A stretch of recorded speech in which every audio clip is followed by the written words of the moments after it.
ये खबर SGT university द्वारा प्रस्तुत की गई है। पिछले कुछ समय से आपसे फोन पर तो बात होती रहती थी, परंतु मैं स्वयं आपसे मिलने के लिए बहुत ही बेताब था।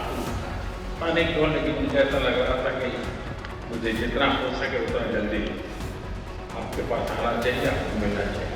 कुछ ही हफ्ते पहले ही पाकिस्तान से पुराने कर्ज की करीब $3.5 अरब की राशि वापस मांगने वाले यूएई ने भारत में $5 अरब के नए निवेश का समझौता किया है।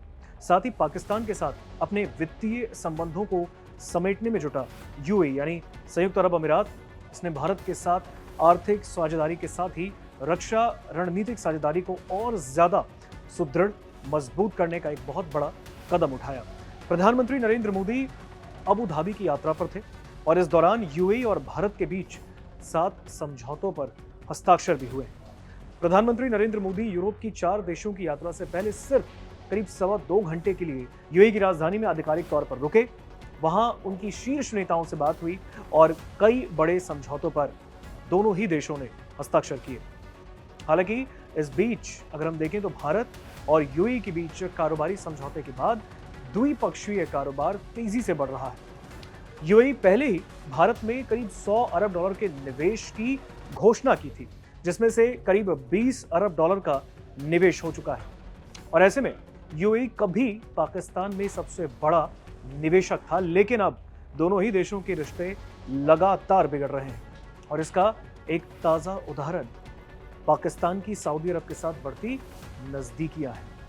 हाल ही में हुई यूएई ने पाकिस्तान से $3.5 अरब यानी लगभग 3.45 अरब का पुराना कर्ज तुरंत वापस मांग लिया है, जिससे पाकिस्तान के विदेशी मुद्रा भंडार पर दबाव पड़ा है और आईएमएफ कार्यक्रम प्रभावित होने का खतरा पैदा हो गया है।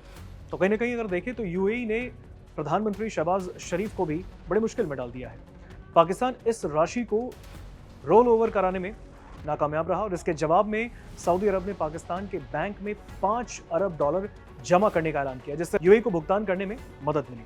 राजधानी अबू धाबी में प्रधानमंत्री नरेंद्र मोदी मात्र 2.25 घंटे रुके, लेकिन इस दौरान भारत और संयुक्त अरब अमीरात यूएई के बीच 7 महत्वपूर्ण समझौतों पर दोनों ही देशों ने हस्ताक्षर किए, जो कि दोनों ही देशों की रणनीतिक साझेदारी को और ज्यादा मजबूत करेंगे आने वाले दिनों में। और इन समझौतों में पेट्रोलियम उत्पादों का रणनीतिक भंडारण, ज्यादा एलपीजी खरीद, रणनीतिक रक्षा साझेदारी को बढ़ाना और इसके साथ ही सुपर कंप्यूटर क्लस्टर स्थापित करना और भारत में करीब $5 अरब के नए निवेश की राह आगे बढ़ाना शामिल है।